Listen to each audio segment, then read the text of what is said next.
All right. Good evening, everybody. You should have seen that record message on your screen just so you know it's coming.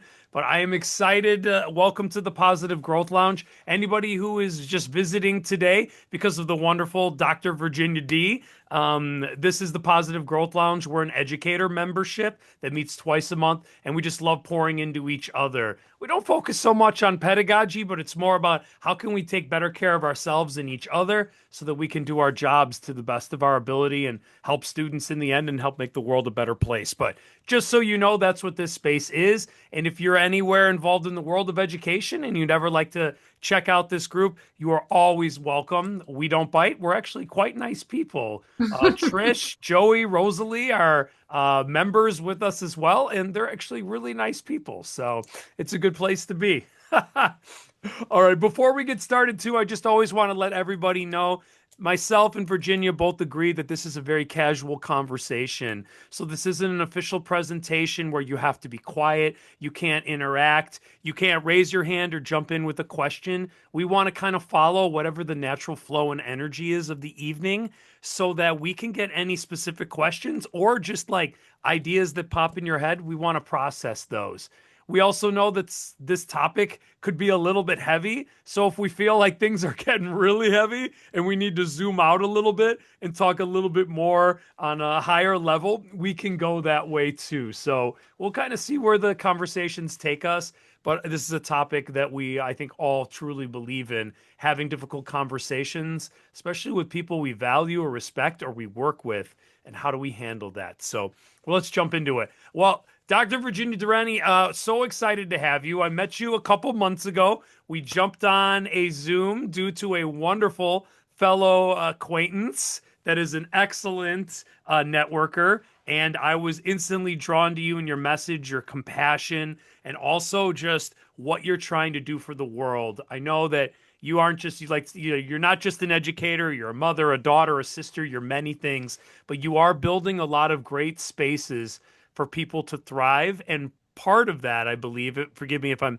trying to say it properly, but part of that is to create environments where we can connect better and have those tougher conversations. So, Doc, if you don't mind, I'd love to pass it over just so you could talk a little bit more about you, your background, and who you are so that we can start diving into some of this tough conversation stuff. Definitely. Hey everyone, I come from Lewiston, Auburn, Maine. And it's great I know, I heard you say you're in Maine too. It's great to meet all of you in Zoom land, I like to call it. So I am a professor of early childhood and elementary education at Thomas College in Waterville. And prior to becoming a professor working with pre-service teachers, I have worked for many, many years in education, mostly with little people, but up through the ages. And um, kind of predominantly worked with a lot of audiences of children who didn't fit the norm. I actually started a school down in Portland, and the school would tend to attract a lot of kids, specifically early childhood kids, who got kind of kicked out of the system. And they were children who were navigating a lot of difficult situations with families with a lot of different barriers. And so I also was very intentional on creating this school that had families coming from multiple different perspectives and backgrounds. So by nature, I created a community of culture of diverse ideas that we definitely didn't always all see eye to eye, from the staff of the team of teachers to the families. And my intention around that was, for me, that's where growth and learning actually happened. So for many years, developing a system to create that opportunity. And then I have traveled various places working with a lot of different communities and specifically communities in conflict. So I've done some work with Seeds of Peace, and I've gone to the Middle East and sat with Israeli and Palestinians. So you can go as global of communities very much in conflict to working with some children and families coming from difficult home situations. But conflict tends to be something that I've continued to learn how to navigate, to face. I also come from a family with eight other siblings, seven sisters and one brother. So eight women in one house definitely brings up a lot of dynamics. And I'm also part Arabic and Irish, and I've also navigated my own kind of pieces around learning and differences with the sister with the severe learning disability. So through aspects of understanding my own identity, family, cultural, all layers, I feel like it's put me in positions to think about how do I sit amongst kind of a fire when people are not always in alignment and seeing things in the way that I see them. How do I navigate that?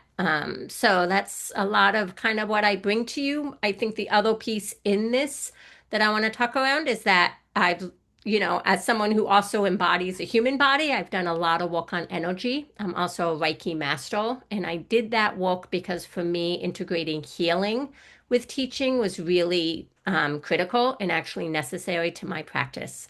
Um, Specifically, working with a lot of kiddos coming from various difficult backgrounds, I felt like I had to think about ways to take care of myself as well as to hold that safe container. So when we talk tonight, I think a lot of it is some of the tools I've learned was how to think of myself as a human in a body, but also more than a human and how I connect with other humans and the larger planet when we talk about these difficult moments. That's just some context a little bit about who I am and how I think about these things. Mm. Well, I think that we can't say you're not credible. That was incredible. All the different ways you've experienced conflict and different points of view. So, thank you for sharing that background. If you don't mind, I'd love to just start off kind of like foundational Yeah. before we can even like have that difficult conversation, whether that is with a coworker of mine who I feel is being unprofessional or not holding their weight, and I want to talk to them about that, but I'm not sure how without them getting defensive or getting, blowing up. Or even something as like maybe speaking with a family member at dinner who sees completely different, maybe politically, on what's appropriate for this country, and we want to honor that space without arguing. Is there any foundational rules or environment or setting that we have to consider before we can even dive into conversations of that magnitude? I think I think first knowing who the person is and the environment are you gave really two very different environments and Right. scenarios. And so that I say that because the first thing that I always am asking is the question of who is the person who I'm engaging with? Who is this person beyond their name? Um, and what is this place what's this shared place that we are communicating in? So that can be how you answer that question is big if you don't know, say you're in a coworker environment and who this person is limited knowledge. You don't really know the story behind your coworker compared to the family member, you know more of their story. Knowing the story a bit about who this person is really important. You don't need to know their deep story, but having a sense as to who is the person beyond the name and the job that they're doing or, the role. And creating a space to build that relationship in whatever way is really important before let's just dive in and talk about what's not working or why we disagree. Mm. So if you know someone well, that's a different path because, you already have a sense of their story if it's a family member. If it's a coworker and you don't know that story well, spend time in getting to know who they are prior to just jumping into saying this is not working. What is that space and time? I do consistent check-ins, like who are you beyond your day-to-day of what you're doing? And putting more of the humanness to who we are beyond the tasks that we are accomplishing. That's, I think, that would be the first thing in terms of that. And knowing yourself. What are your buttons that might get pushed around work environment stuff? Or home dialogue stuff. We all have our own button pieces that might activate us around something. I like to say activate then trigger because trigger is just the word that gives a visual that I don't like to recreate. So an activation of getting your body maybe heated up that feels hot to you. What are those moments and spending enough time with yourself each day to know what those are ahead of time so that you are not surprised when it might come up into a work environment or at home. Those are two things that immediately come up. Yeah, so knowing yourself and then knowing the other person is super helpful. So say you don't know your coworker that well, but you feel like you need to address it. Is that is that ill-advised? Like maybe you're walking into the unknown? Just curious. I think part of it that I would say, like with schools and school culture, is that's where the intentionality of, if it's like within the first week of school, say, and someone's showing up and you don't know them, but they're already demonstrating like some, skills that are not working for you. Like they're not showing up on time, they're not pulling their weight, they're not doing the job that in your mind you see they should be doing. I would make, first, if you've built a relationship within that first 5 days of just saying, hi, how are you? Who are you? What, how was your morning? Just an establishment of, I want to get to know who you are more than just the job you're doing. Then I still would say within that first 5 days, this person is getting a sense of, oh, this person wants to know who I am. So then after this first week, do an end of the week check-in to say, hey, can we talk more about how you're feeling about the way your week is gone? And can we talk about how we both see this job going? So the next big ingredient is asking questions and staying in an energy field of a 5-year-old child of being curious. So because I work with children, I always am very constantly activating like this approach to what would I say to a 5-year-old, and children are hold an energy. So it's one thing to have the right questions. It's another thing if your body is asking the question with an energy field like what are you doing and why aren't you showing up? Versus, I've noticed that this pattern has happened in the first 5 days. Can you talk to me more about why this is going on? But you're holding a presence that's curious. So if you know what I mean, when the energy of a curiosity versus the energy of a questioning, like you're in a courtroom, are two different energy approaches. So curiosity presents a space to give the other person an opportunity to explain without with an openness. Courtroom questioning is automatically you judge and you don't agree. Even if you don't agree, a curious energy is creating a space to help understand more the why behind why they're doing what they're doing. Mm. Does that make sense? And if you create the space of a curiosity where they can explain and you have them have that space, it doesn't mean you have to agree with it, but you're offering you're trying to create an open energy field versus a defensive, I'm going to shut down, and then you're at each other. So curiosity doesn't mean agreement. So I think it's important to know that. It's just creating a different doorway in to the conversation. To like help me understand kind of more than To help. So if someone's not showing up consistently or they are not doing the jobs, then that would be I would want to know, hey, how's your week? Describe how they're feeling around the job. What's your perception of what your job is? What are your thoughts around coming on time? What's your perspective on coming on time? Is that important to you? Because what's going on is we have maybe two people who view the job description differently, but you also have different values clashing. So right. I'm a value of I get there early before something versus show up late. That's a value system of mine. Some people have a different value. Different cultures from different communities don't do time. So they can show up late and their value is that's okay. They don't do time. Their approach to time is very different. But we have two values that are colliding.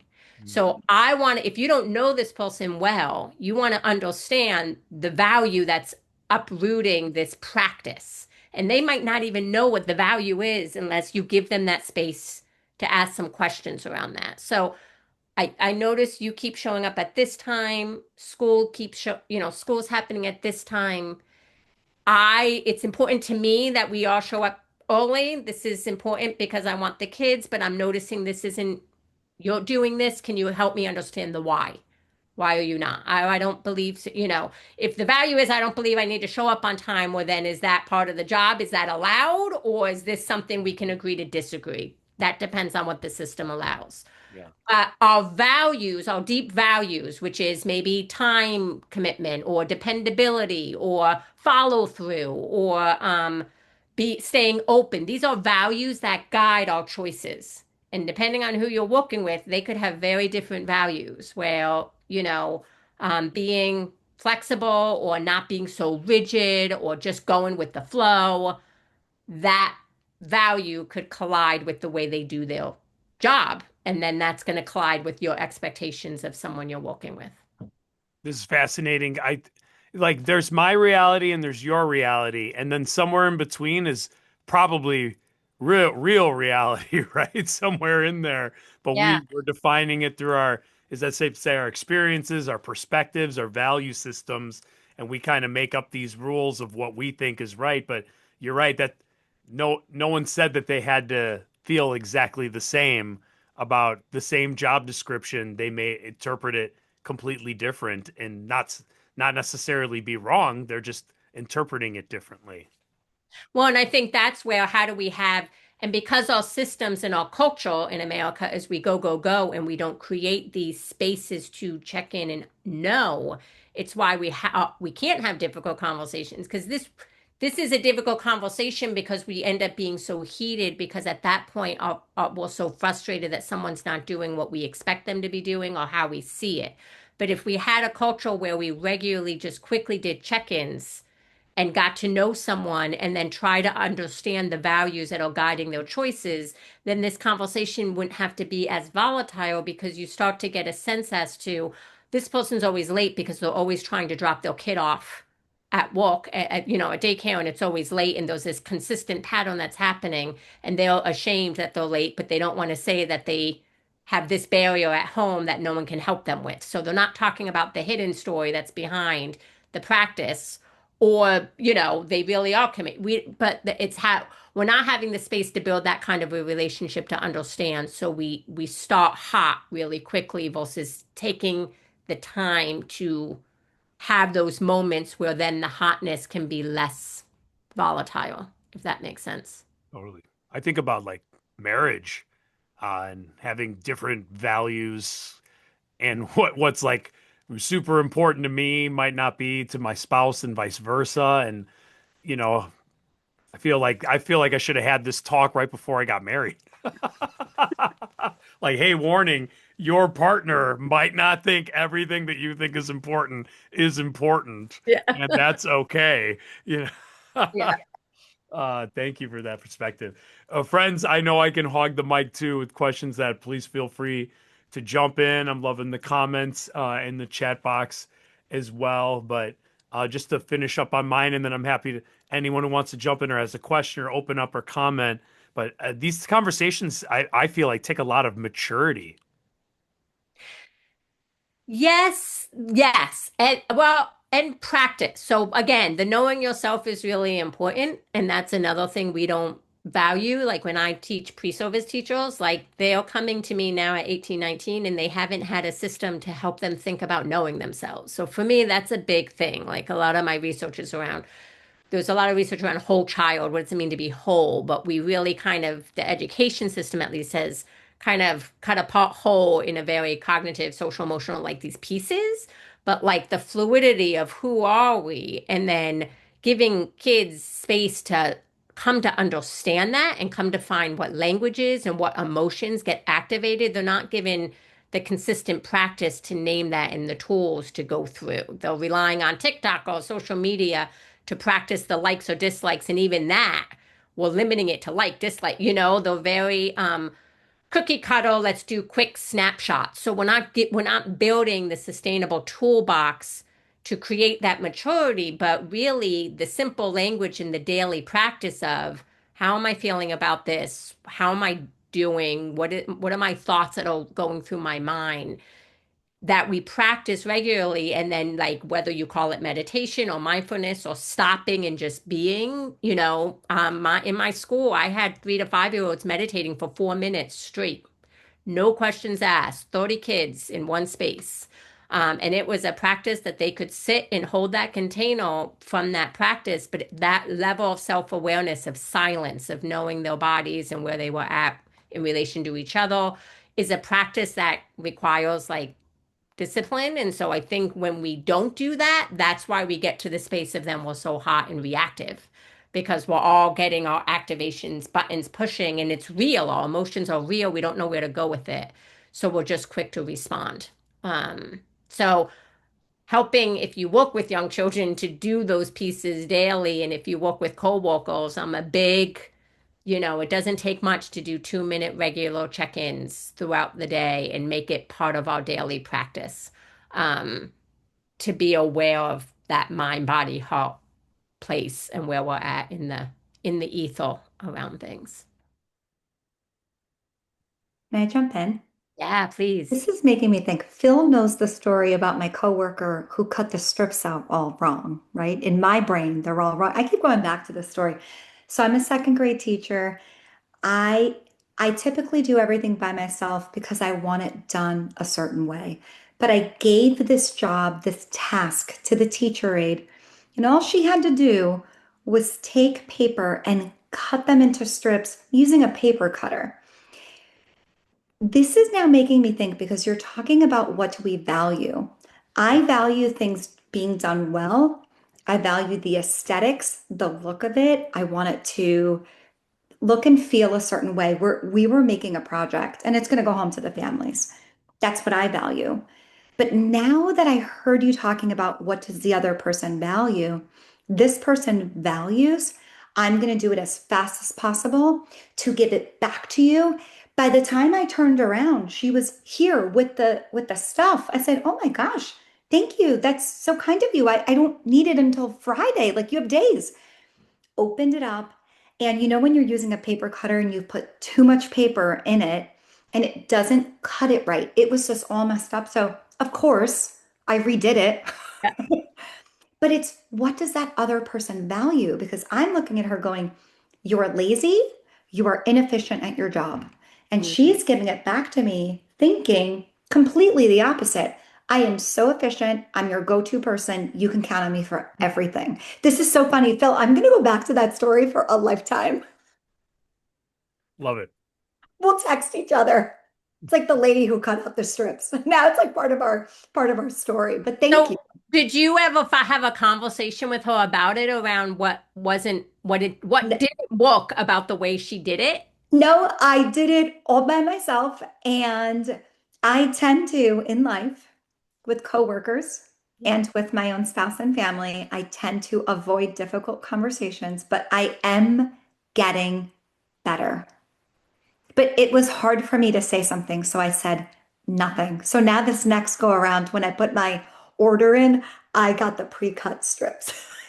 Well, can I say, so one way to just respond back to her in terms of Yes. like, it sounds like you were really like validating, like, wow, that was great and fast and great, but not great, right? In your Right. view. And so I think because then we don't help this young person, and the generation we're working with, the value is fast and done Yes. and quickness. That's a value that the generation I'm observing.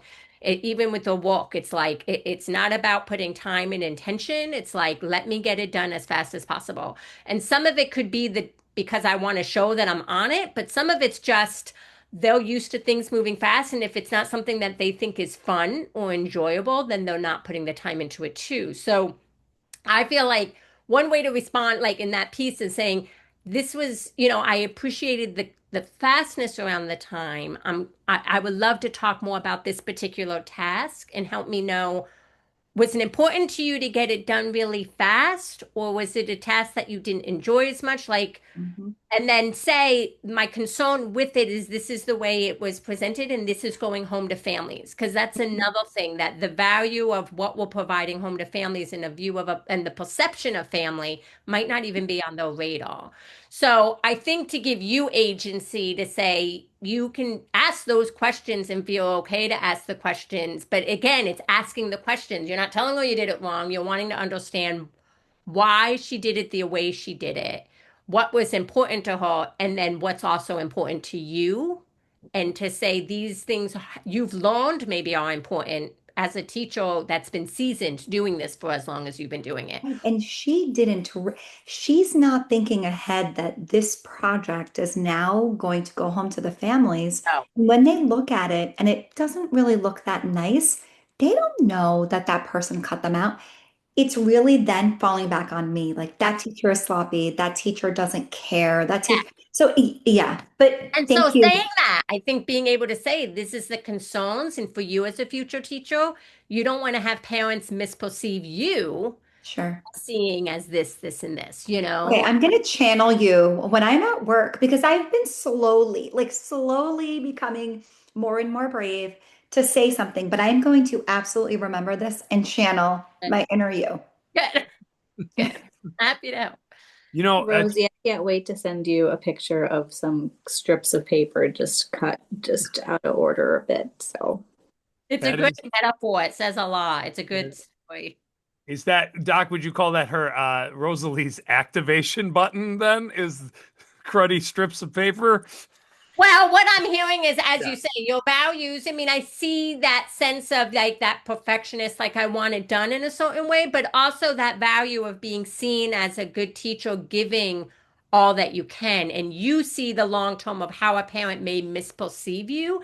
And that will put, a button push because it's not being seen. You're not being seen for how you want to be seen.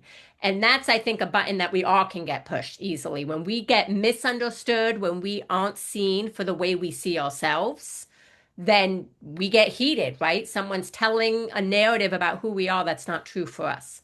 So, that in some way, this is what she was doing because she wasn't intentionally doing that, Right. but that would have been the impact. And that's what would have, why you got activated for good reason. So, but it's allowing you to have agency to listen to your emotions and say not respond with those emotions because that's where we can, but to feel okay to follow up and say I want to talk about this is a really good example of a larger conversation Mhm. about how we work as teachers, about the role you play, about the way she does work as a teacher in the classroom. Those are all the conversations you want to follow up with and help her to even ask. She's probably not even thinking about her work as a teacher, like Right. unfortunately a lot of the generation, that's some of what I'm getting them to look at and think about, but it's not on their radar, if that Mhm. makes sense. Yeah. You know, I I have a question go too. ahead, Can I Trish. ask about my scenario? I, over the last couple of years, I've had my coworkers' children in my classroom. And this year in particular, I have things that I would love to address to the parent slash coworker about their child. Yep. But because we are coworkers, that gets super tricky. Yep. Like if this person was not my coworker, I'd be fine. Like I would talk to the parents and handle it and address my concerns, and whatever. But knowing that it's that coworker, it's like, oh, I don't want to like, it's tough. So I'm Yep. finding that I'm like avoiding conversations and then kind of relying on other coworkers who are better friends with this person and, kind of say That things was that what they notice. So So how connected are you, because you're in a school system, some teachers connect more with others. So how would you describe your relationship with this coworker of the kiddo that you're with in relation, like respectful, uh but not necessarily, like how would you describe the way, how, known each other for about eight years or so now, so for a while.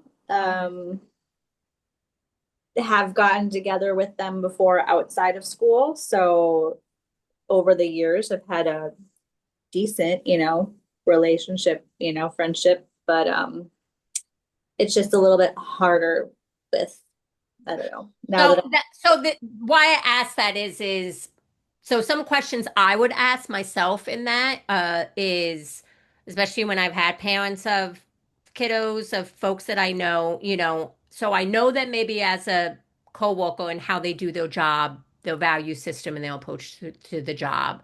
But then who are they as a parent? Mhm, What's important to them? What's their perception of who they are as a parent? mhm. Um, are they someone who's open to getting feedback in any arena? Like ask folks, what do you do in this scenario of parenting? Or are they one that feels like they're pretty confident and have everything together as a parent? So hearing anything that might counteract their perception just immediately puts them on the defensive. So wanting to I know much about their story, I would want to gauge that. I don't know how much you know. definitely act more as if they have it all together, know Got it. what's That's going what. on, but I think deep down know that they do not. Yeah. And so it's that fine line of like, I see it, I Yeah. just don't know how to speak Yep. up on behalf of a student, you know? Yep. Yep. Um, so I guess my approach with that of someone who so in all of this, all you can do is put out with an open hand with they may receive it, they may not, right? So, but my approach to it, if it's someone who is kind of putting on this front of I got it all, but kind of deep down they might not. And at the same time, what is the reasoning to have that defense? Could be various reasons that you don't know. But I would want to ask more, I would create the space to say, I'm aware that you as another teacher are also an expert in various pieces. I go to every parent as they're the expert of their child. So at my conversation with you around your kiddo is I may see things and because we're on in a different lens, see things differently than you, but I want to hear your perspective of what I see and what your perspective is in relation to what I'm going to share with you to gauge Yeah. would you see it in that? And kind of gauge, but you're giving her the agency and the authority to kind of disagree with you. And if she's immediately like Mhm. disagreeing, you know where you're standing. Like, yep, she's just automatically going to shut this down.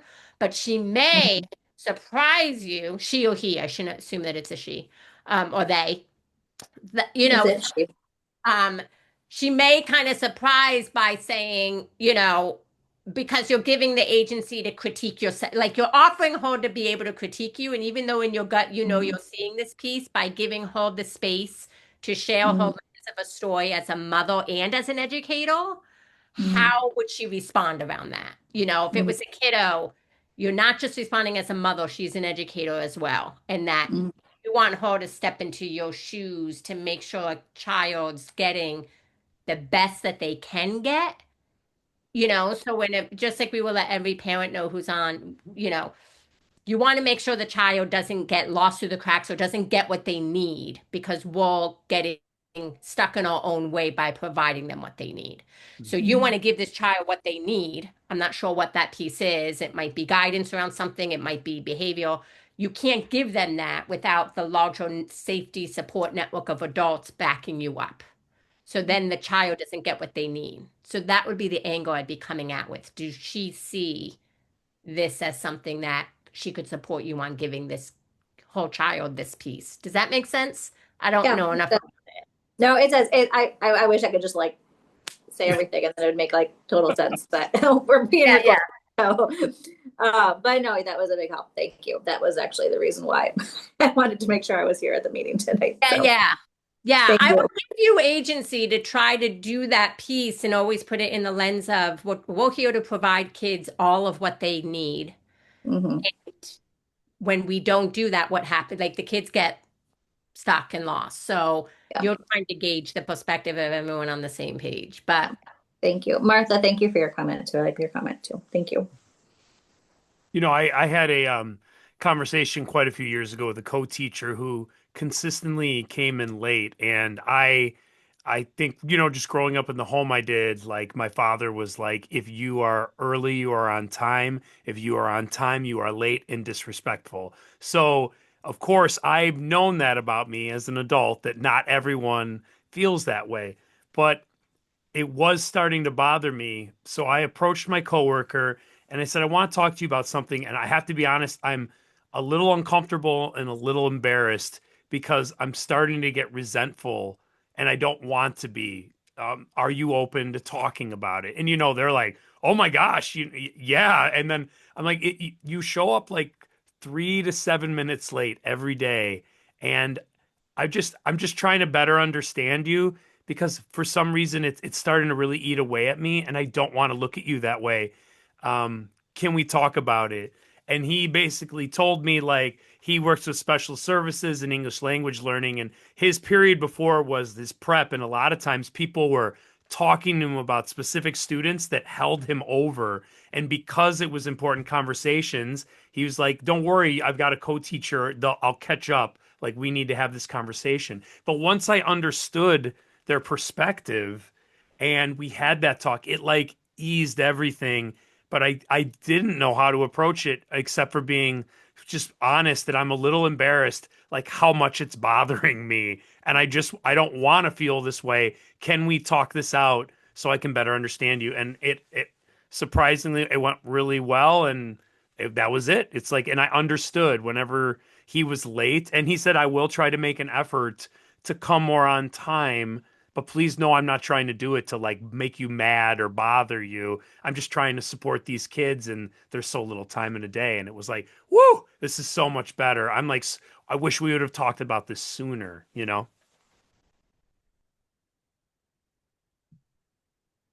Well, Doc, I really appreciate your time. I know we're coming up to about the 8:10 mark or so. You gave us a lot of things to consider. Um, and it seems like this takes practice and intention. But thank you for your honesty, your openness in that. I know that some people got to bounce off too here in the time, but Virginia, if you don't mind, in our recap email, I'll share your email if that's okay. If anyone wants to get a hold of you and in touch with you that Yes. registered, if that's okay. Yeah, that's great. Thank you. And before we go, is there any way that we can support the awesome work you're doing? Because we appreciate you pouring into us. Oh, I think just everyone being the best, highest self that you could be. I feel like it's like we need all the best, like good vibes out there. So for sure. And yeah, I don't, I'm hoping in the process of kind of some of these examples or stories, I'm working on getting my work published. So if that happens, then I'll send pieces out for folks in terms of that arena. So I'll be in touch around that. But right now, just yeah, being present and everyone doing their best is really the energy that I am benefiting from. So I appreciate everyone doing that and being on tonight. It's great. And Martha, where are you in Maine? I'm just curious. I just visited. We went from